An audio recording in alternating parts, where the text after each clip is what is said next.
누가복음 2장 25절로 32절까지의 말씀입니다.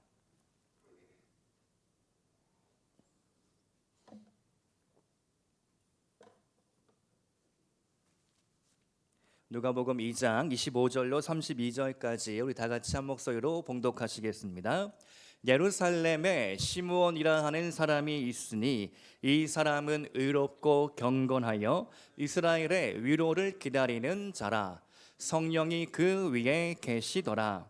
그가 주의 그리스도를 보기 전에는 죽지 아니하리라 하는 성령의 지시를 받았더니 성령의 감동으로 성전에 들어가매 마침 부모가 율법의 관례대로 행하고자 하여 그 아기 예수를 데리고 오는지라. 시므온이 아기를 안고 하나님을 찬송하여 이르되 주제여 이제는 말씀하신 대로 종을 평안히 놓아주시는도다. 내 눈이 주의 구원을 보았사오니 미는 만민 앞에 예비하신 것이요 이방을 비추는 빛이요 주의 백성 이스라엘의 영광이니이다 하니. 아멘. 사랑하는 성도 여러분, 여러분의 소원은 무엇입니까? 다시 말씀드려서 여러분이 인생에서 꼭 이루고 싶은 일, 내가 죽기 전에 이 일을 꼭 보면 좋겠다. 어떤 사람은 이렇게 말할 것입니다. 제 소원은 통일입니다. 제 할아버지 고향이 평안북도입니다. 죽기 전에 꼭 통일되는 것을 보고 싶습니다. 아니, 죽어서라도 저는 북한 땅이 내려다 보이는 전방 지역에 제 무덤을 마련하고 싶습니다. 그런 간절한 소원이 있는 분이 있을 것입니다. 또 어떤 사람은 내 소원은 건강입니다. 장수입니다. 어려서부터 몸이 허약했습니다. 지금도 안 쓰시는 데가 없습니다. 제발 약 안 먹고 건강하게 오래오래 살다가 천국 가고 싶습니다. 아마 그러한 소원도 있을 것입니다. 오늘 여러분 인생에 소원이 있다면 무엇입니까? 이 일을 이루기 전까지 나는 절대로 눈을 감을 수 없다. 저도 말씀을 준비하면서 저 자신에게 한번 물어봤습니다. 기철아, 네 소원은 무엇이냐?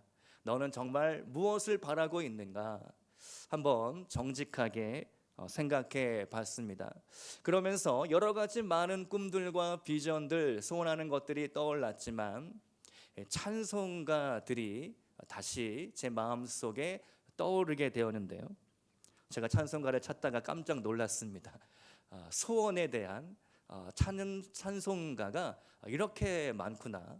찬송가 453장을 보면요, 예수도 알기 원하네, 크고도 넓은 은혜와 대속해 주신 사랑을 간절히 알기 원하네, 내 평생의 소원, 내 평생의 소원, 대속해 주신 사랑을 간절히 알기 원하네. 아멘.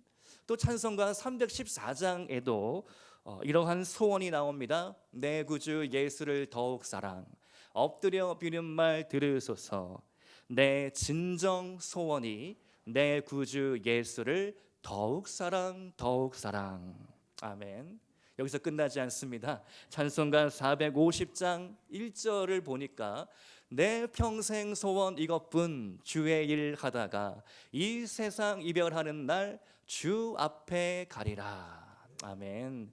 이 찬송가 450장은요 1, 2, 3, 4, 5절로 되어 있는데요, 한번 집에 가셔서 한번 부르시기 바랍니다. 이 절절이 정말 은혜롭고 아주 좋은 가사가 나오게 됩니다. 제가 찬송가를 찾으면서 또 한번 부르면서 깜짝 놀랐습니다. 이미 믿음의 선배들은 깨달았구나, 잘 알고 있었구나. 인생을 살다 보니까 내가 잡으려고 했던 것들 다 부질없고 다 헛된 것이구나.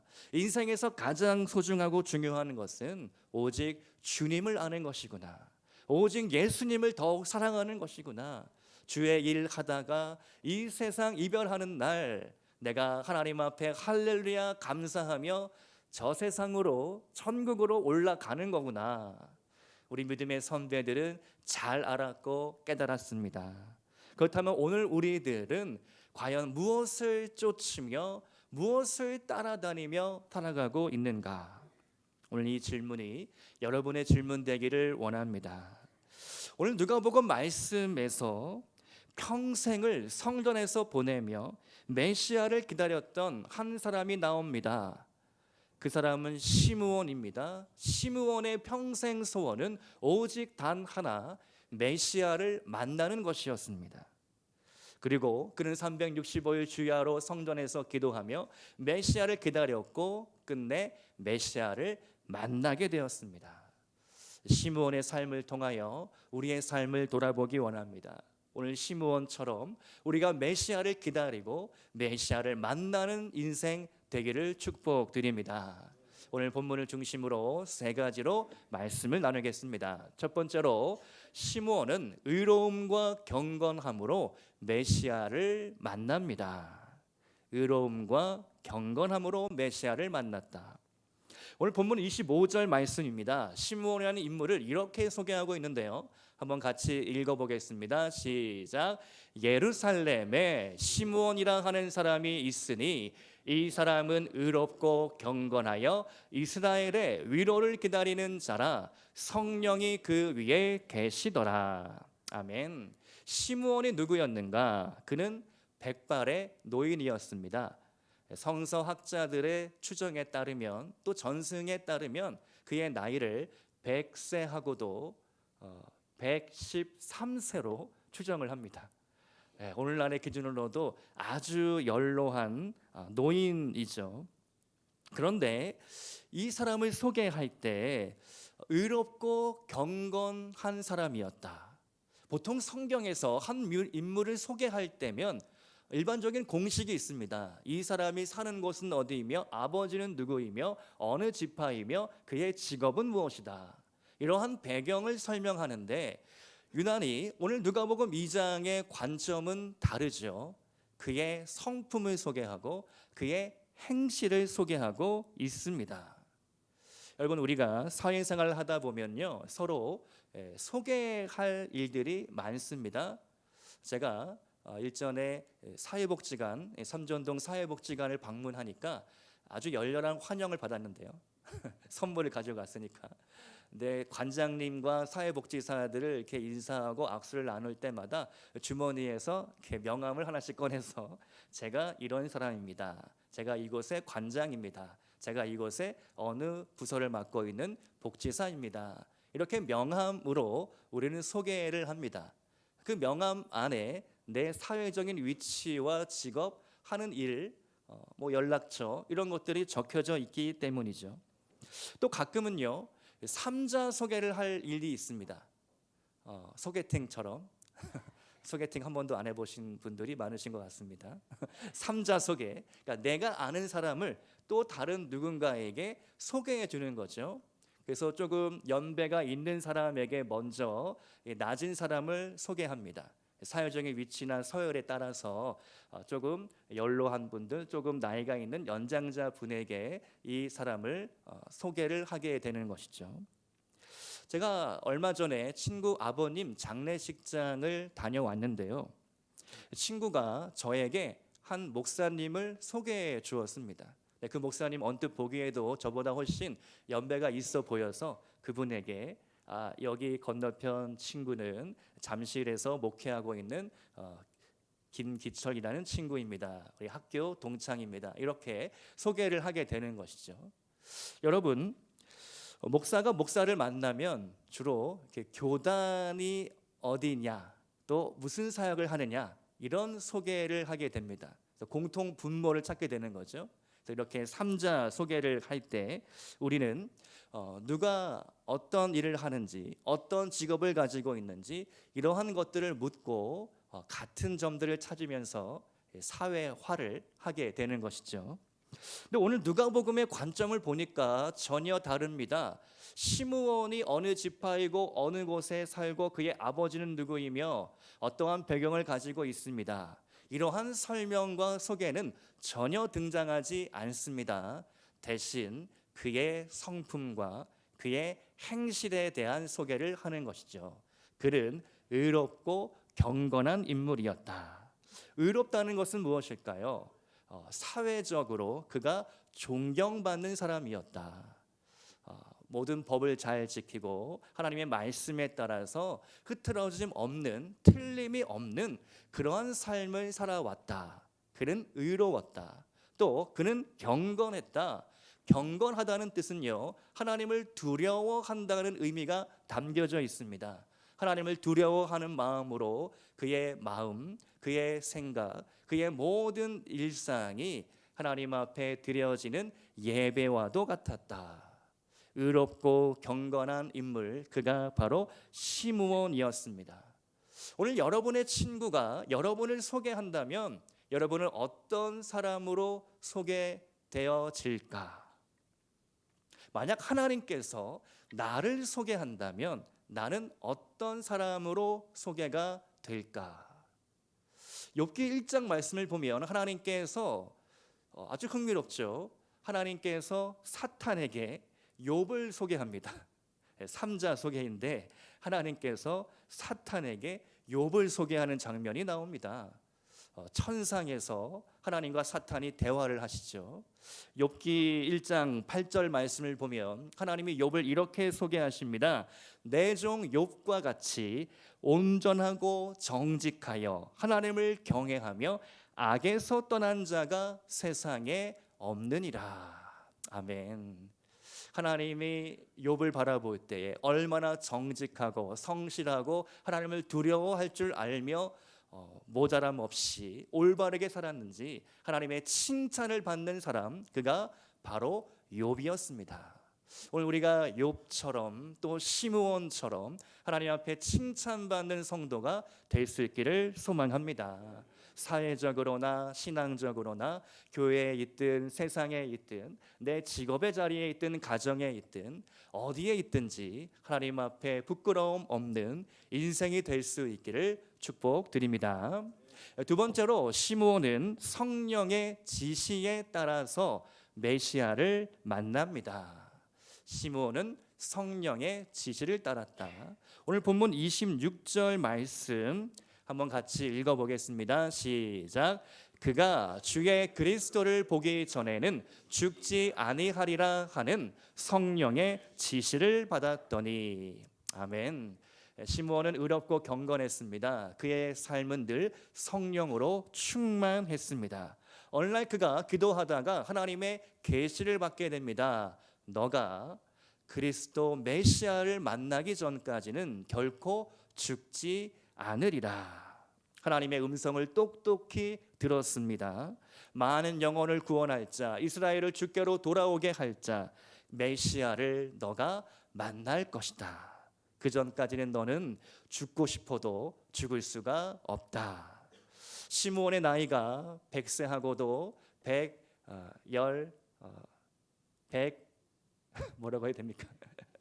113세.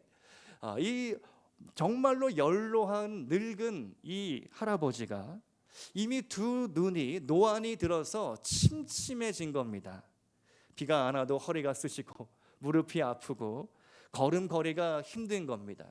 그럼에도 불구하고 이 시므온은 기도를 멈출 수가 없었습니다. 성전에 출입하기를 중단할 수 없었습니다. 비가 와도 눈이 와도 바람이 불어도 어떠한 일이 있어도 그는 매일같이 정해진 시간에 성전에 올라가기를 힘썼습니다. 메시아를 오늘 만날지 내일 만날지 알 수가 없기 때문입니다.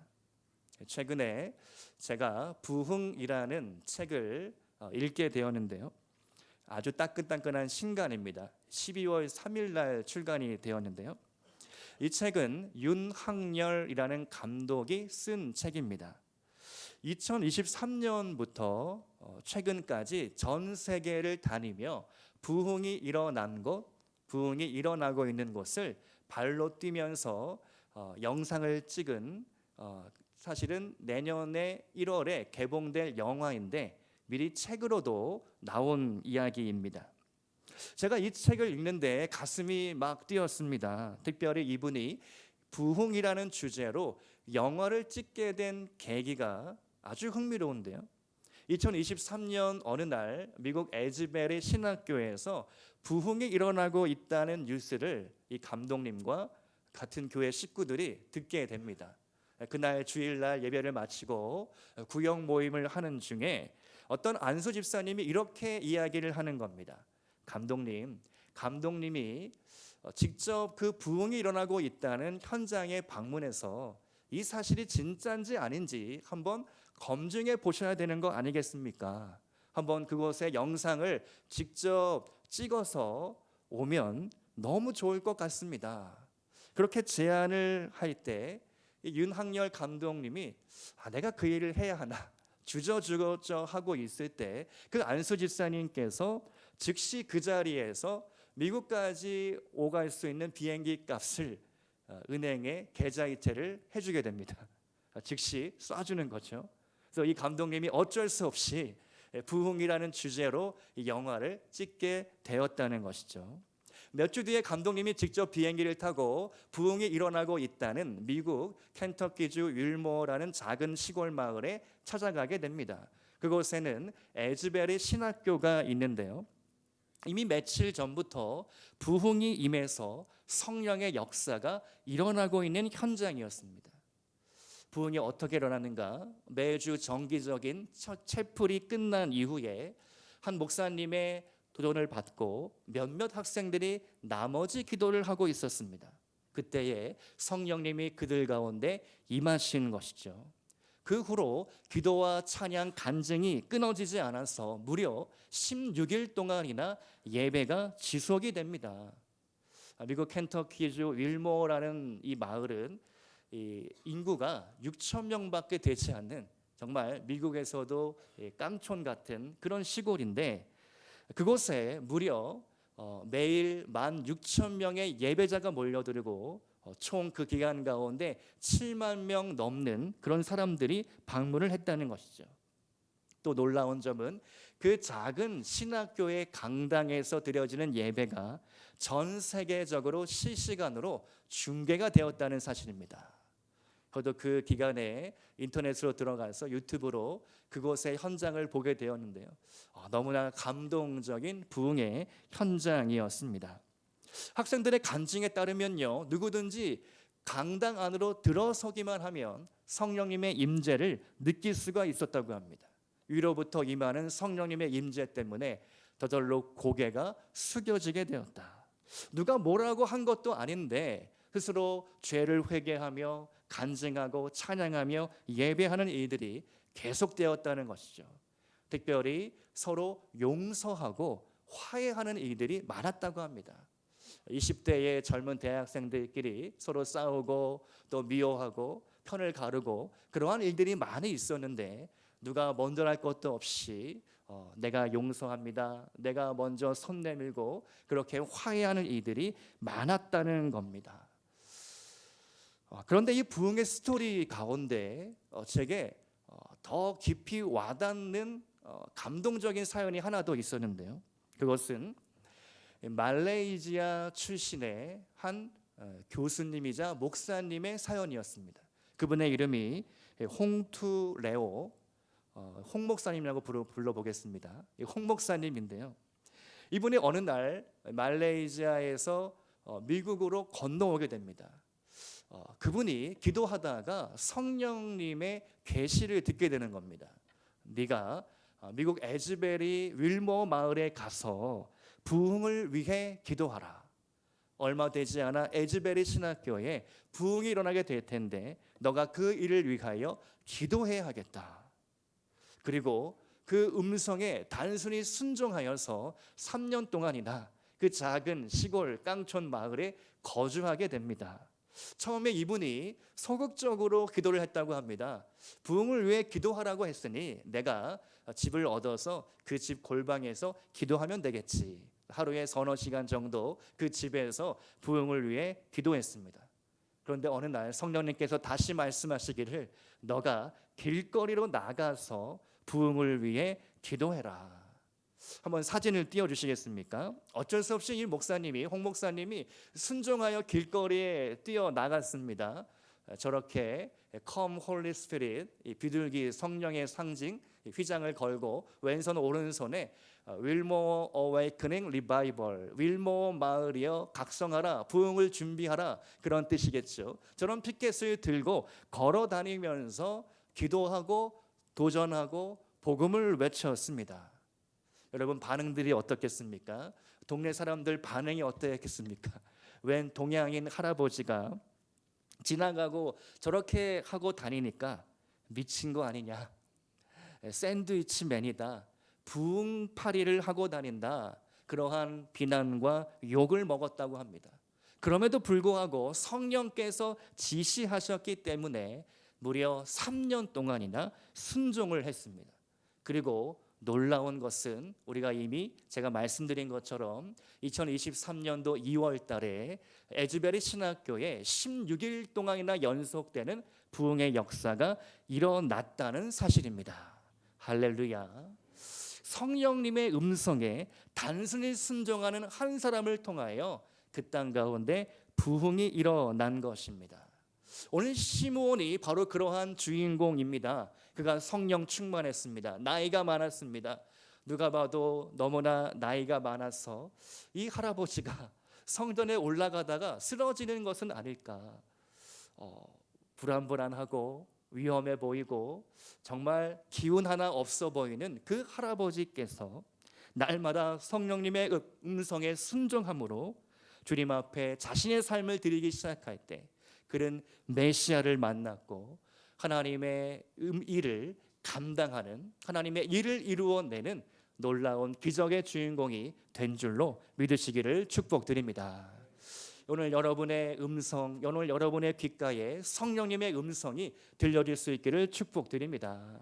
하나님 말씀을 읽을 때, 기도할 때 하나님 내 마음 가운데 말씀하여 주시고 내가 순종해야 할 일은 무엇입니까? 내가 어떠한 역사를 기다려야 합니까? 오늘 내 가정 가운데, 우리 직장 가운데, 우리 회사 가운데, 또 우리 잠실빛나 교회 가운데, 또 대한민국 이 땅 가운데 하나님의 놀라운 부흥의 역사를 내가 보기를 원합니다.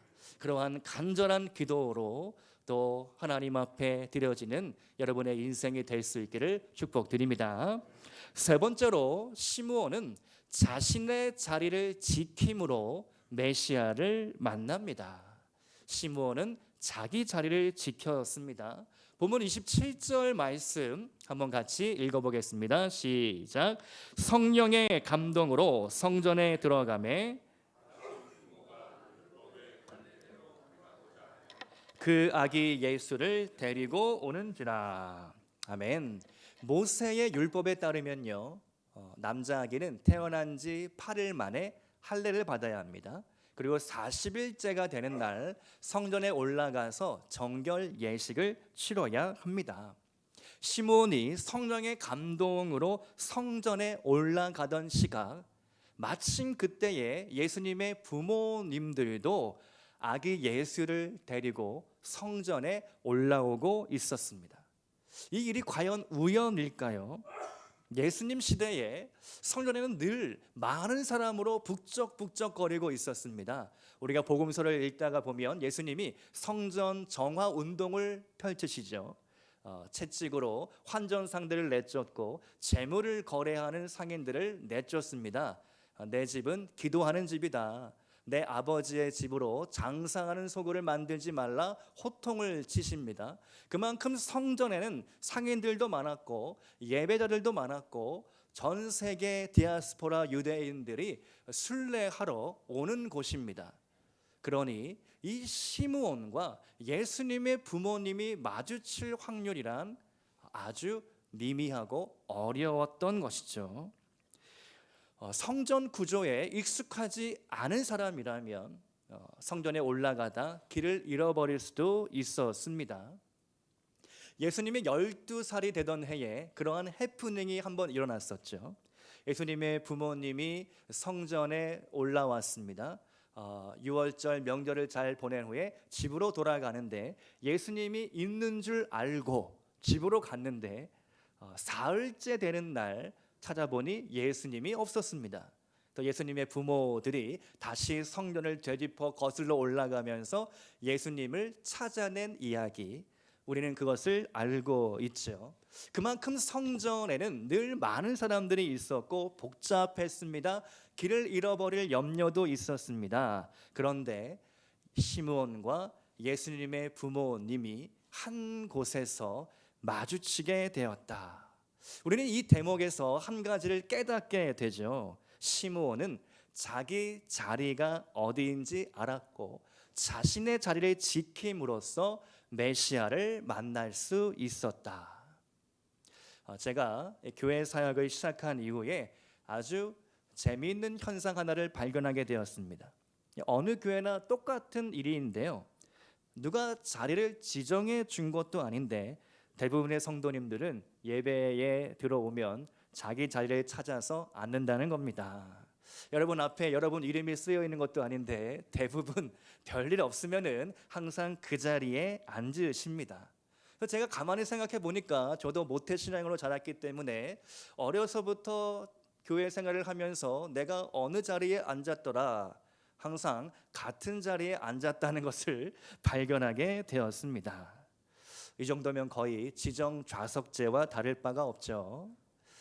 그래서 제가 한번 조사를 해봤습니다. 과연 이렇게 예배 시간에 편안하게 자리에 앉아서 예배 드릴 수 있었던 것은 언제부터였을까? 놀라운 사실을 발견했습니다. 종교개혁이 일어나기 이전에 중세 유럽의 교회에서는 특권층에게만 예배의 좌석이 제공되었습니다. 성가대원들 축복합니다. 우리 성가대로 섬기고 또 찬양하시는 특성하시는 분들, 성가대원들은 좌석이 있었습니다. 또 저와 같은 성직자들에게는 좌석이 있었습니다. 그리고 귀족이나 부유한 후원자들, 사회적인 지위가 높은 도시의 시장님이나 의원들, 그런 사람들에게 자리가 제공되기는 했지만 등받이가 없는 임시 좌석이 있었다고 합니다. 그리고 일반 성도들에게는 전혀 자리가 제공되지 않았다. 예배 시간 내내 서 있어야 했습니다. 지금처럼 교회에 장의자가 도입되는 것은 종교개혁 이후의 전통이라는 사실이죠. 오늘 우리가 예배 시간에 편안히 앉아서 예배 드린다는 것이 얼마나 감사한 일입니까? 나아가서 예배 시간에 내 자리를 지킬 수 있다는 것, 이 또한 얼마나 감사한 일입니까? 작년 연말쯤으로 제가 기억이 나는데요. 교단 총회 본부로부터 하나의 부고 문자를 받게 되었습니다. 어떤 한 교회의 원로 목사님께서 소천하셨다라는 문자였습니다. 늘상 종종 그런 문자를 받기 때문에 지나쳐 버렸는데요. 근데 나중에 알게 된 사연이 이렇습니다. 그 목사님께서 은퇴 이후에 우리 교단 총회 본부에 있는 주일마다 모이는 이제 은퇴한 목사님들께서 모이는 목사님 사모님들이 모이는 그런 예배가 있습니다. 본부 교회라고 부르는데요. 본부 교회에서 그분이 정기적으로 주일마다 예배를 드리고 있었는데 어떤 주일날 그 목사님께서 갑자기 이 가슴을 부여잡고 쓰러지셨다고 합니다. 제가 기억하는 찬송을 부르다가 쓰러졌다고 합니다. 근데 그대로 하나님께 부르심을 받아 소천하게 되었던 것이죠. 제가 그 소식을 나중에 전해 듣고 참 마음속에 알 수 없는 뭉클함과 감동이 있었습니다. 물론 유가족들에게는 그분의 나이가 어떠함과 상관없이 너무나 슬픈 이야기이죠. 슬픈 일입니다. 그러나 믿음의 관점으로 바라보기 시작한다면 그 죽음이 얼마나 감동적인 죽음인가. 사실 우리 믿는 성도들이라면 누구나 그러한 죽음, 그러한 마지막을 꿈꿀 것입니다. 성전에 나와서 하나님을 찬양하다가 기도하다가 예배드리다가 큰 고통 없이 저 천국에 올라갈 수 있다면 얼마나 행복한 일이겠습니까? 내 연수를 다 마치고 내 사명을 다 마치고 우리 후손들에게 믿음을 잘 전수하고 이제는 내가 그 일을 다 이루었습니다. 하나님, 내가 하나님을 예배하다가 내 마지막 영광스럽게 이 세상 떠나기를 원합니다. 특별히 오늘 우리가 잠실빛나 교회에서 내 자리를 지키다가 하나님 앞에 부르심을 받는다면 그것보다 더 행복한 마지막이 있을까요? 두고두고 간증이 되는 죽음, 자랑스러운 죽음, 후손들에게 간증이 되는 그러한 죽음이 우리에게 있으면 좋겠습니다. 여러분이 지켜야 할 자리는 어디입니까? 오늘 여러분이 앉아 있는 그 자리를 잘 지킬 수 있기를 축복드립니다. 지난번 파라과이 홍사순 선교사님께서 오후 예배 시간에 아주 열정적인 말씀을 우리에게 전해주셨습니다. 예배를 마친 후에 당회실에서 잠깐 장로님들과 함께 교제를 나눌 시간이 있었는데요.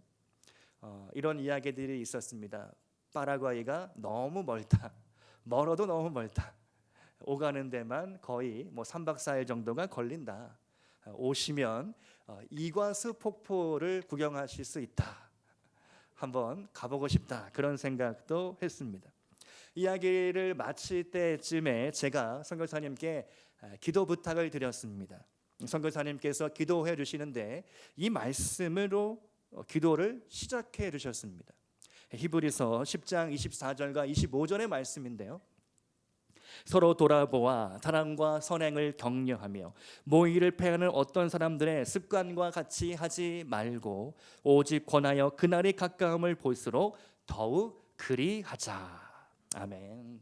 그 말씀을 딱 봤는데 하나님 이 말씀입니다. 제 마음속에 품었습니다. 주님, 우리 잠실빛나 교회가 이런 교회가 되기를 소망합니다. 서로 돌아보고 사랑과 선행과 격려를 아끼지 않는 그러한 사랑이 넘치는 교회, 사랑으로 유명한 교회, 사랑하는 교회가 되게 하여 주옵소서. 마지막 때가 올수록 더욱 힘써 모이는 교회가 되기를 소망합니다. 여러분, 우리가 하나님 앞에 신앙생활 하는 것, 이것이 너무나 짧습니다. 우리에게 주어진 시간과 기회라는 것이 너무나 짧고 너무나도 빠르게 지나가고 있습니다. 이 때에 우리가 과연 무엇을 위하여, 내가 과연 무엇을 보기 위하여 오늘도 살아가고 있는가?